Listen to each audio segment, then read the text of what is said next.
所以那天你们喝茶的时候就把我叫过去了。我想着，毕竟我们之前也好过，所以就……王良，你帮着他骗了这姐姐？不是，我当初就以为单纯的帮她找个工作。我想着，她自己一个姑娘在京北，还得租房，挺不容易的。姐姐，真对不起啊。但是我可以跟你保证，我们家王良跟他一点关系都没有。这事王良早就跟我说过，王良还说，幸好跟他分得早。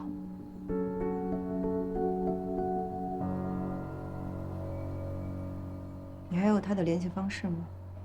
我倒是有她微信，不过后来我们再也没联系过。你打开他微信，给他视频，我有话跟他说。这事儿你不能说一点关系都没有。听姐姐的。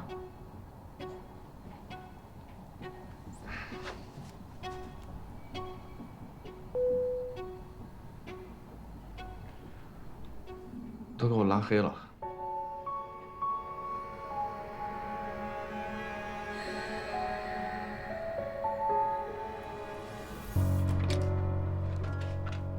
来来，爸，爸，我儿子和你分手了，以后你不用叫我妈了。妈，这法律上不是还没分吗？就算是刘明不想跟我过了，那他也不至于置我于死地吧？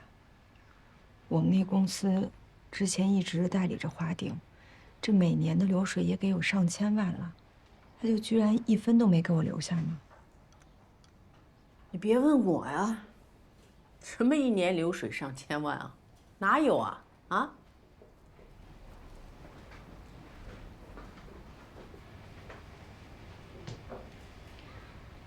爸，他切断了一切跟我的联系方式，我联系不上他。您能让他回来吗？我们去民政局把这手续办了，他也好名正言顺的跟那女孩结婚啊。我们也没他的联系方式。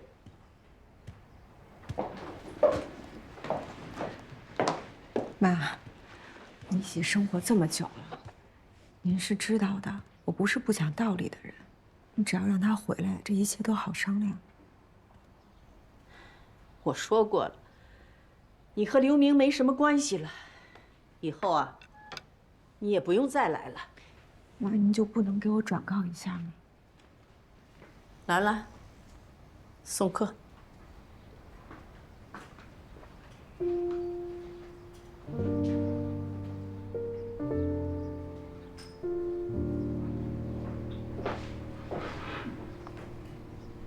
爸，妈，那我就先走了。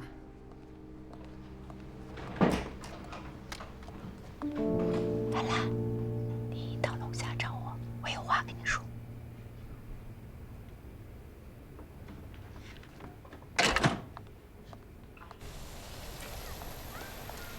哎，兰兰，哎，姐，兰兰，谢谢你能出来啊。没事儿，姐，你等一下啊，好我扔个垃圾。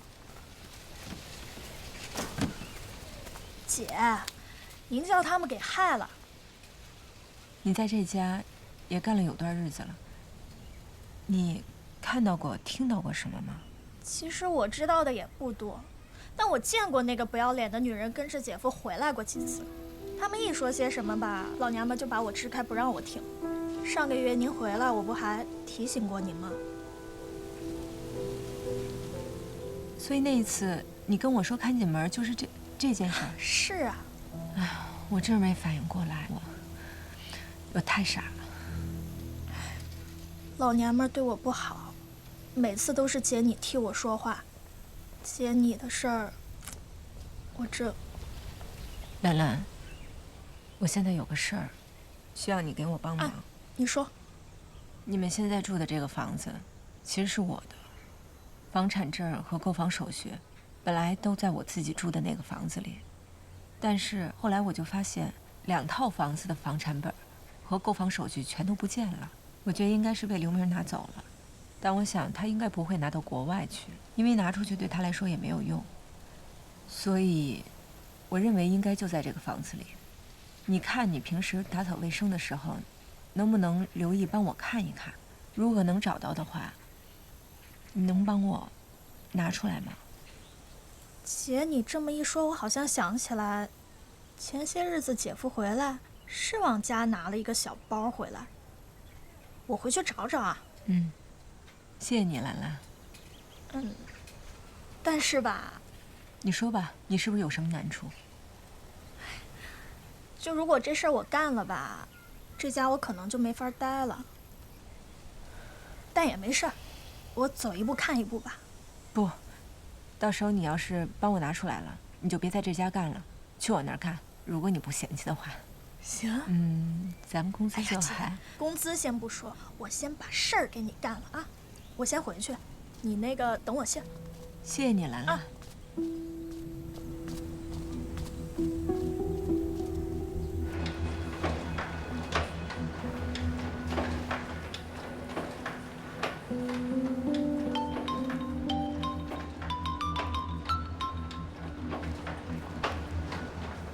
喂，妈，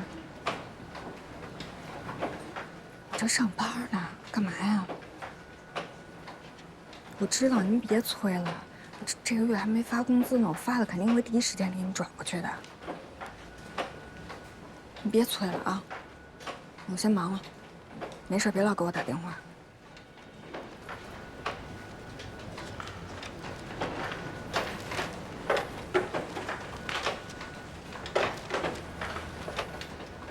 小秀，您最近手头上有案子吗？对啊，最近还挺忙的呢。哦，就是王大福那个案子，其实我想自己试一试，然后韩主任说想让我再找一个人跟我一起。秋华，韩主任快递到了。哦，你给我就行。哦，谢谢，不客气，谢谢啊。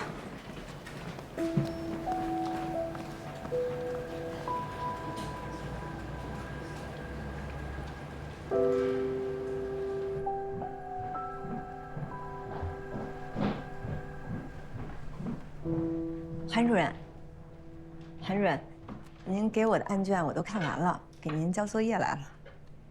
上午干什么去了？刚到律所就缺勤啊？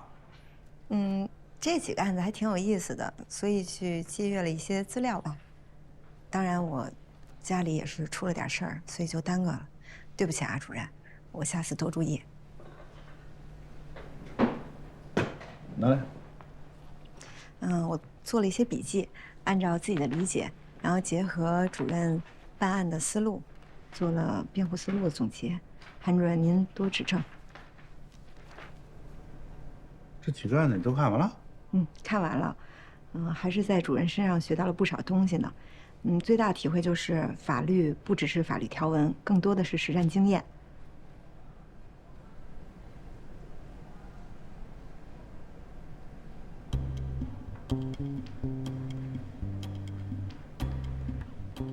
不错，不错。别的年轻律师多少年都没悟出来的道理，你几天就悟到了。以后跟着师傅好好干，我手把手教你。啊，那主任，您看，你能让我跟着您办具体的案子吗？你才来几天啊，就想自己办案？不是，主要还是想跟着师傅多学点东西。哎呀，而且我就现在这底薪，我确实是养不活自己。主任，师傅，您要不就给我个案子，让我试试看呗？您带我，要是能挣到代理费，您拿大头，多少给我点就行。你可真急啊！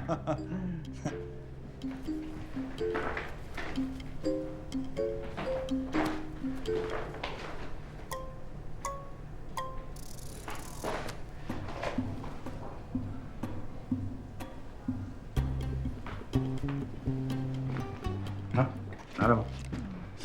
王大福故意杀人。谢谢主任，谢谢主任，太感谢您了。那我赶紧去看，谢谢您啊。好。那主任，我把门给您带上了啊。好好好。您忙。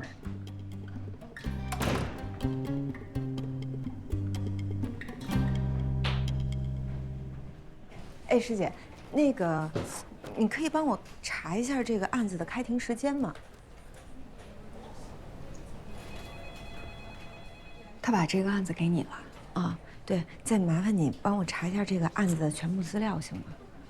哦。谁跟你一起做这个案子的准备工作？韩主任说了吗？没有，他就说把这案子给我个人了。你一个人做？啊，对了，师姐，就韩主任平时这种案子，他这代理费怎么收啊？这是法律援助中心下派的法援案，没有代理费，只有1100块的补助。啊？那连油钱都不够啊！所以啊，只有这种案子他才会交给年轻的律师。不过也有年轻的律师通过这样的案子独立出来的。那也行，反正有案子就行呗。这个案子是5月14号开庭，还有10天了，时间挺紧的。师姐，我借一个笔一下。5月14，10天。罗英子，如果你需要的话，我可以帮你一起完成这个案子。啊，就不麻烦你了，你忙吧。那个韩主任说啊，让我就是写一份辩护意见，我能行的。行，我这儿资料不全，我一会儿找韩主任要完了，我给你送过去。行，那就谢谢你了，师姐。没事没事，我先走了。哎。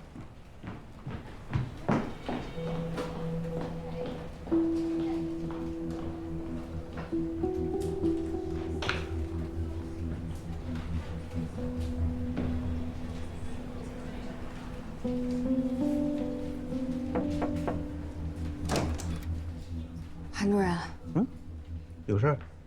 您把王大福那个案子交给新来的罗英子吧，他刚才来管我要资料。那小罗刚来律所，急着表现。他刚刚来，业务上很多事情都不熟悉，要不我跟他一起做吧？耽误功夫，你让他自己折腾去吧，没事啊。不是，您放心，把一个案子单独交给一个新人来做呀？证据不是闭环了吗？他就走个形式，写个辩护意见。不是，韩主任，为什么呀？您之前不是答应我让我来做这个案子吗？你那么着急干什么呀？啊？哦，为了律师考核是吧？就做一个案子，他根本不够转职业的资格，不会影响到你的，放心啊。再说你也知道，他是梅大良介绍来的，我总得有个表示吧。都是有背景的，我能怎么办？你能怎么办？秋华，你放心，跟着我，不会让你吃亏的。啊，那我知道了，谢谢您啊，韩主任。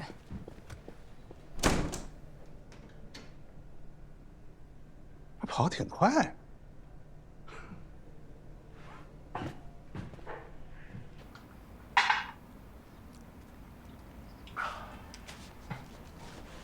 这2天吧，我就一直琢磨这事儿。刘明这事儿，我们是不是干的有点不地道啊？怎么了？罗英子除了性格有点要强之外，别的哪儿都挺好，而且对刘明也很不错。哎，你就能保证现在他找的那个温丽，就能比罗英子强啊？就现在刘明干的那些事儿，凭刘明的智商，他能想得出来？不管怎么着，人家温丽拿我当个妈吧。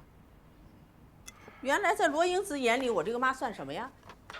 快走了，快走了！可你别忘了，这罗英子可不是善茬，她要一旦认真起来，恐怕你……她不是善茬，她有本事去美国找刘明啊！快走了，来啦，看好家啊！那个姓罗的要是再来，不许给他开门，听见没有？听见了。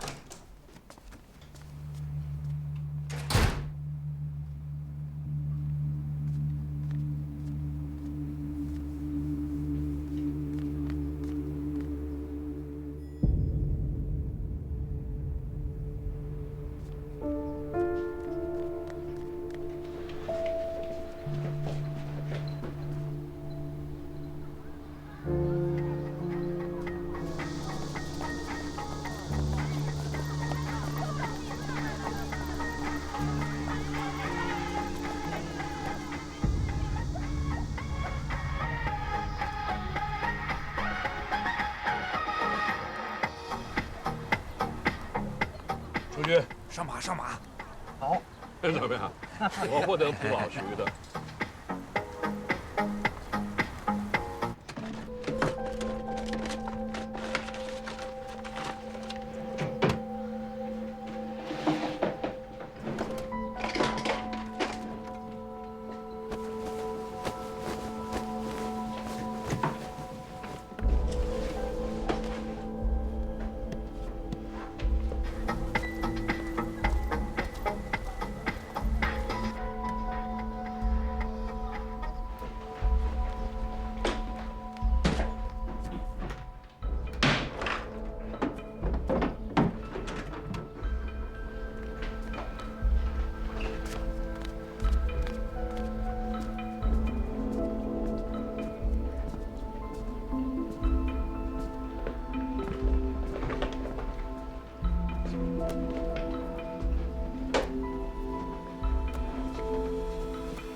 还有一个呢。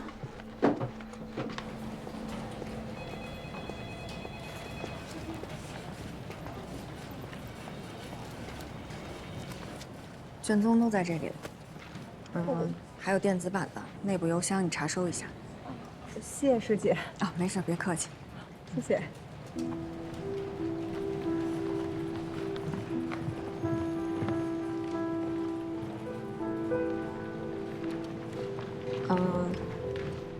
这个案子的所有卷宗我都看过，如果你有任何的需要，可以随时来找我。谢谢师姐。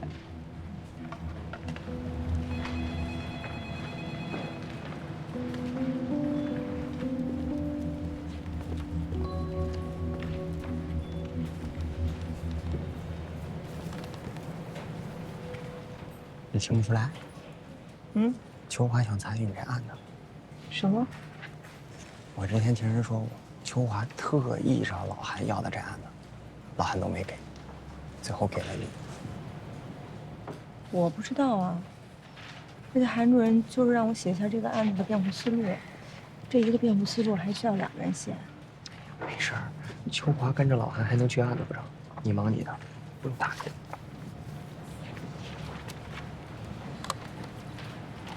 什么呀？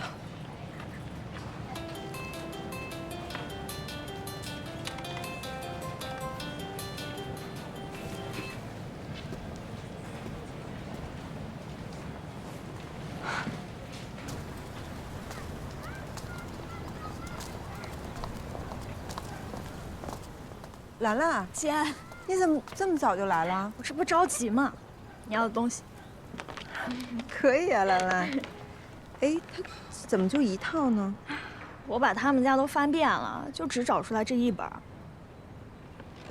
奇怪了，另外一套藏哪儿了呢？反正无论如何，兰兰，你帮了我大忙了。哎，你赶紧回去吧，别被他们发现了。你明天就跟他们辞工，但你别说是来我这儿了。我已经跟他们辞工，东西我都带过来了，我就怕来晚了，这房产证送不到你这儿。行，懂了，走，跟姐回家。我就跟他们说，是老家让我回去的，让我回家相亲去。那老太婆就说：“哼，这可是你自己要走的，也没提前通知我们，这个月的钱我们不给。”我气得抄起桌上烟灰缸，我就站到电视机旁边了。我说：“你们要是不给我这个月的工资，我就砸了你们家电视。”那老头一听，立刻慌了，赶紧说：“哎呀，你跟个小保姆计较什么呀？赶紧把钱给他，让他走吧。”所以说，姐，对付这种坏人，你就得比他们更坏才行。姐，你先吃着，我还有个凉拌菜。哎，不，兰兰，咱家就咱俩人，吃不了那么多，你快过来，咱一起吃。不用，姐你先吃，马上好。你吃完我再吃。不是，我这儿没那么多规矩啊，快盛饭。不好吧？我在他们家从来不让我上桌。他们家干过人事吗？盛饭，快吃。兰兰，嗯，我知道你之前照顾他们俩1个月6000，但是我这边吧，我这一时半会儿也可能给不了这么多。姐，我来你这儿呢，图的不是钱，图的是姐你这个人。姐你有你就多给我2个，没有就少给，实在没有，这不还有口饭呢吗？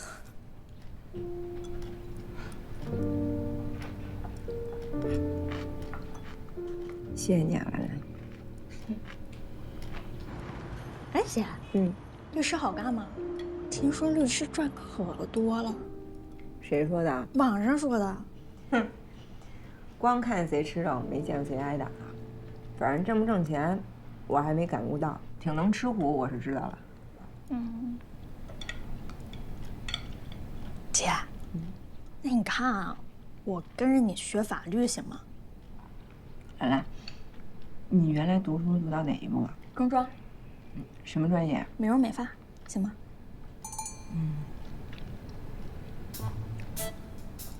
其实这个法律吧，学起来还挺不好学的。你要真想学点什么呢？我看你要不就继续进修美容美发，想找什么学校我帮你。姐，我就喜欢法律，这现在美容美发也不好干呀，好干我也不来当保姆是吧？你不用帮我，屋里那些书，你不在的时候我看看，行吗？行啊，怎么不行啊？我去开门啊，姐，你先吃。来啦，来啦，谁啊？兰兰，你怎么在这儿？姐，啊？姐，老娘们来了。谁？老娘们儿。兰兰怎么在你这儿啊？我回家之前来看看我姐，不行吗？兰兰，你回屋。有什么事儿吗？刘明让我给你送来这个。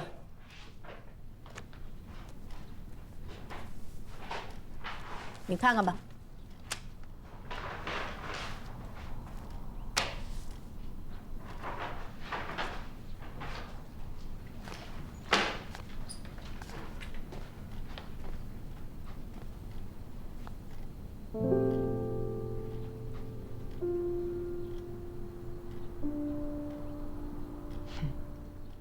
连个面都不吵，就想这么离啊？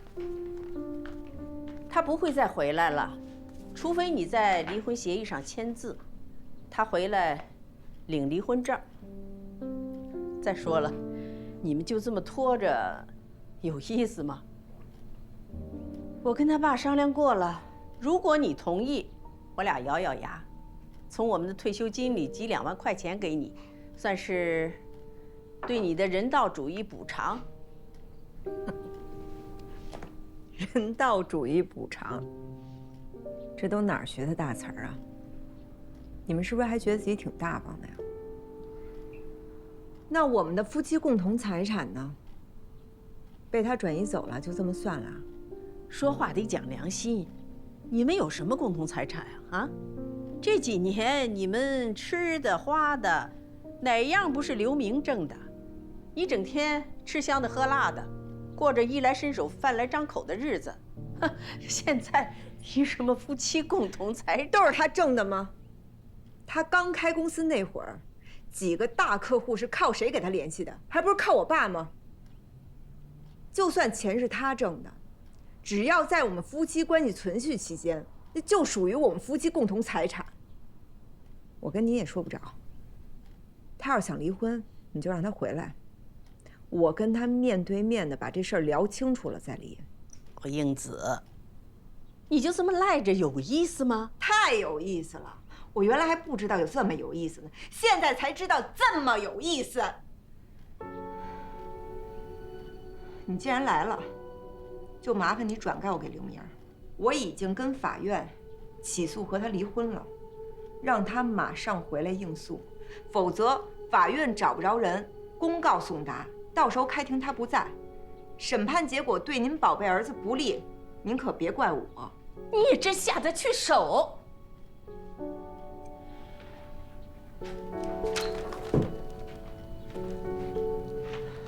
罗英子，我劝你啊，还是在这上面签个字。2万块钱呢，我已经带来了，你只要签了字呢，我就给你，否则啊，这2万也没了。签不签？为老不尊，赶紧给我走。罗英子，我说你家教不好啊，还真让我说准了。你们现在还没离婚，我还是你妈，你就别逼我。你干嘛呀？这是，啊？你疯了吗你？那我先走，协议留在这儿，你再好好想想啊。给你3天时间，过了3天，这2万可就没了啊！就3天。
激情杀人，没有不在场的证人。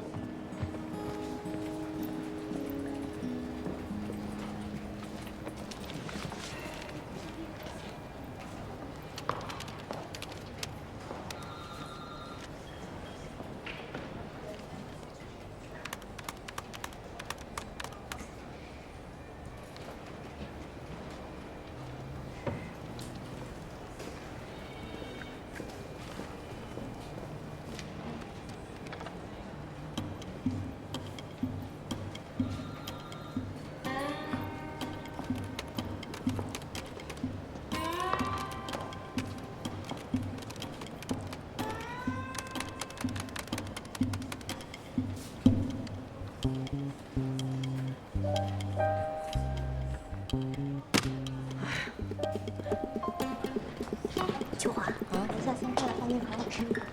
哦，我在便利店订货。韩主任，我的意思就是，咱是不是见一下这被告人啊？然后回来再写辩护词，不然我这心里没底啊。检方的证据有什么问题吗？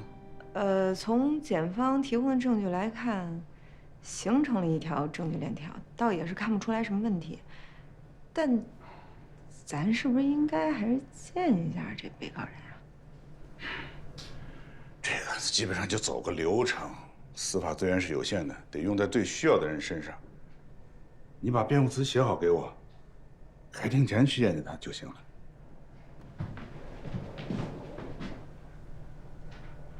好吧。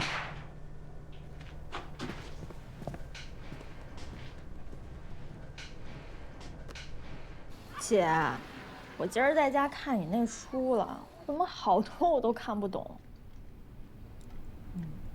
看不懂。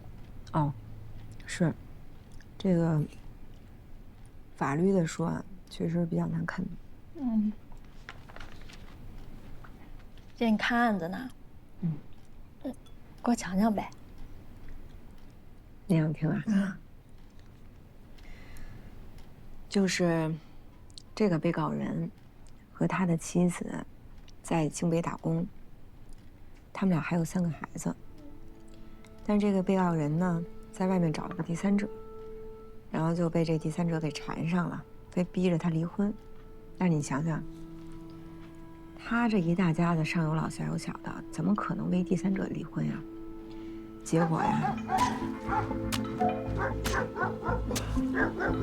他就把小三杀了。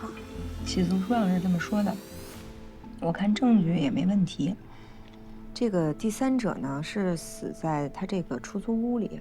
当时啊，有人呢看到这个第三者来他家，被告人一个人在家，还有人听到他们俩吵架，而且后来的这个尸检报告上面也说，第三者在死前和这个被告人发生过关系。哦，最重要的是，凶器是一把菜刀，这菜刀上有被告人的指纹。这种男的，就该给他枪毙了。姐，你怎么还替这种人辩护啊？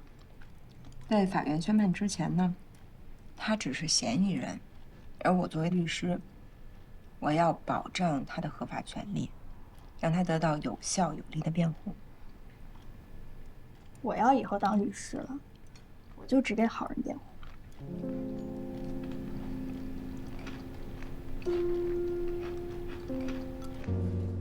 我说，我们应该先去见被告人，什么？然后再来研究辩护策略。哎呦，长本事了！韩主任，毕竟是一条人命啊。检方的证据不是已经很充分了吗？可是我们应该去见见被告人，看他怎么说。看来我还得靠你教我怎么当律师。韩主任，那个法院案被告人的妻子来了，说要见承办律师。是王大福那案子吗？啊，是。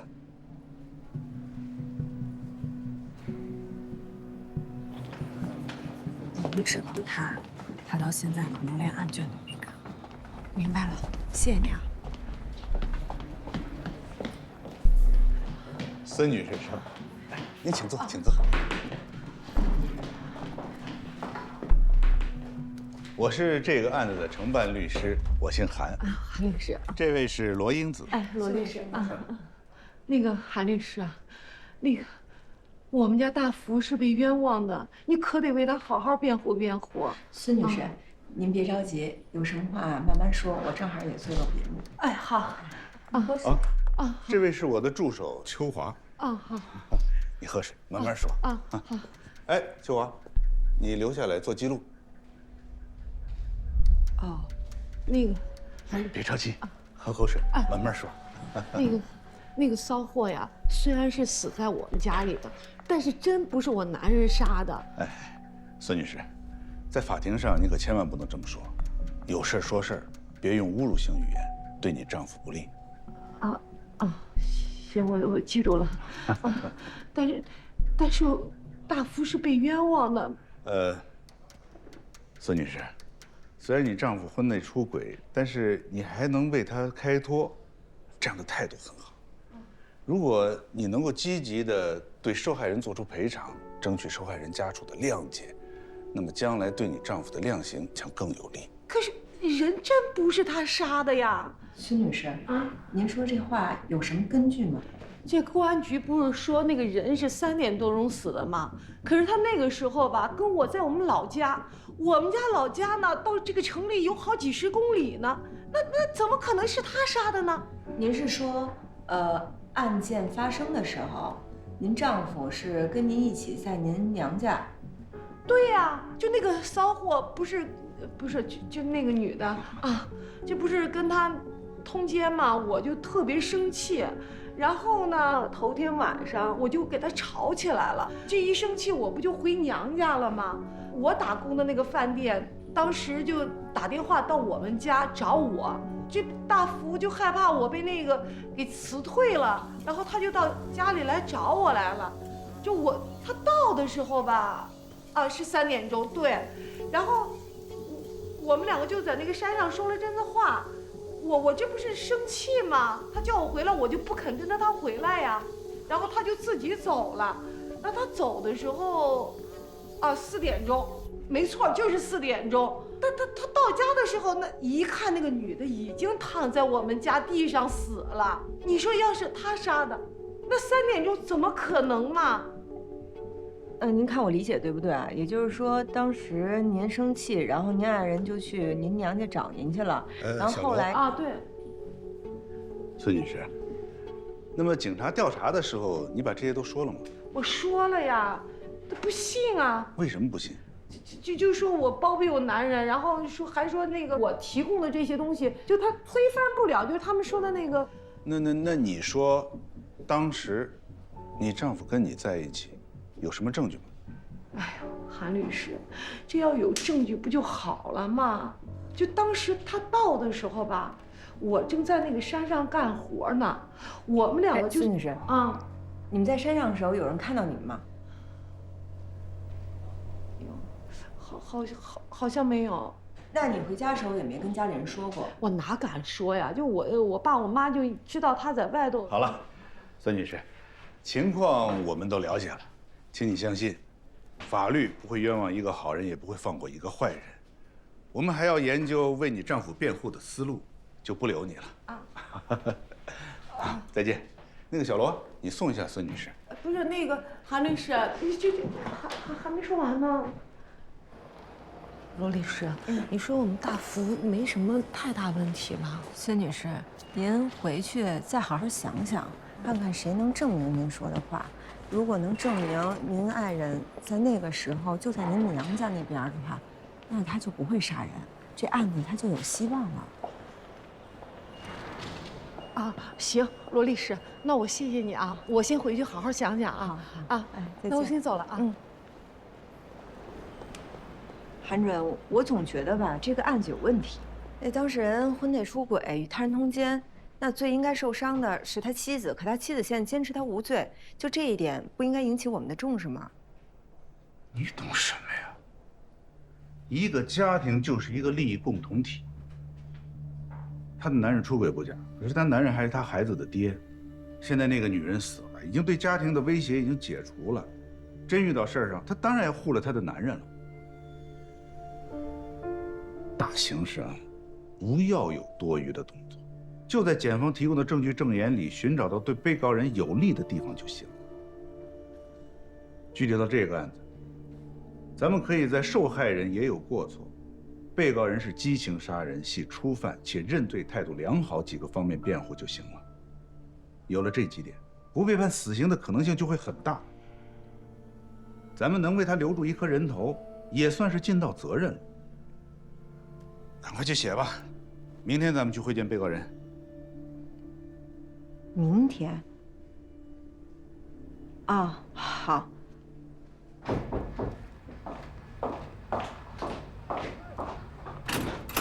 裴先生，我来看你来了。我给你带了好吃的。活过来了。那总得活下去啊。我已经起诉离婚了，不过离也没什么可离的。他把所有财产都转移走了，但是还有2套房子，我要争取到手。哎，对了，雷先生，我呀接了一个法援案，然后呢写了辩护词，但第一次写，我怕写不好，请您给我把关。刚到律所，就接到法援案了。韩主任给的，其实是我管他要的，他就给我这个了。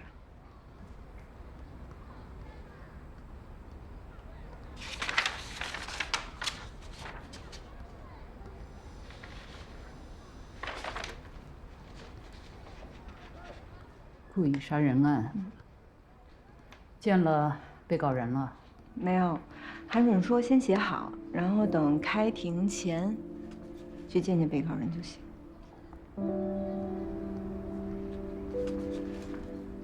还没见被告人，辩护词就写好了？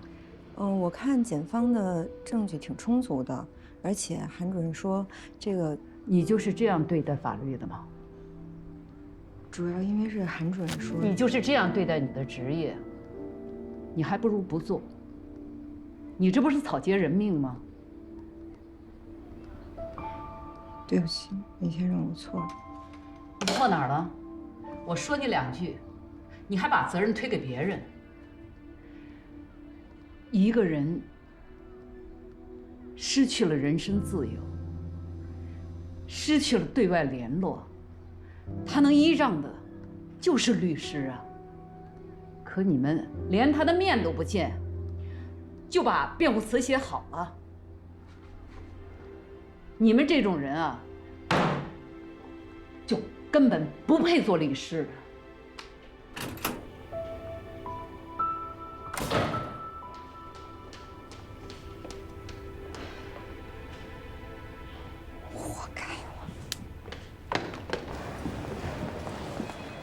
主任。头一回见被告人吧？是。现在比以前强多了，警察不会在场，也不会录音，但是会有监控，所以现场还是要注意记录。好。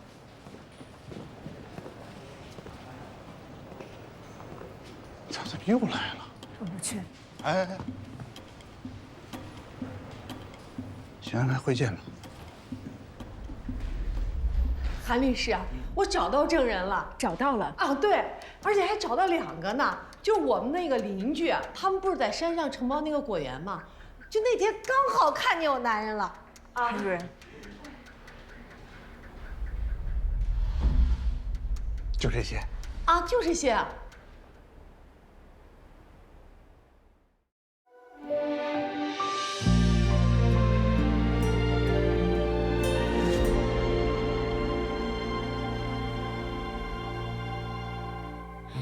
记忆里许多事情又过去，我们多有默契。失去的所有人里，最怀念自己，不痛不惧。用沉默来代替错过的我，没多说一句。曾经我用尽力气，所以不可惜。天生会乐观的人群，总在夜深人静自语，永远相信明天的和结局是我的超能力。为一个解翻山越岭，走很远才惊觉已过去。雨过天晴，怎么算公平？歇斯底里的事，离开不必非要证据。曾经我用尽力气，所以不可惜。错过你也成为风景，没做好有什么要紧？若世界显得拥挤，踉跄步履，我依然独行，用热泪等执着回应，找回那个完整的自己。我会爱我，再计算公平。我会爱我，再计算公平。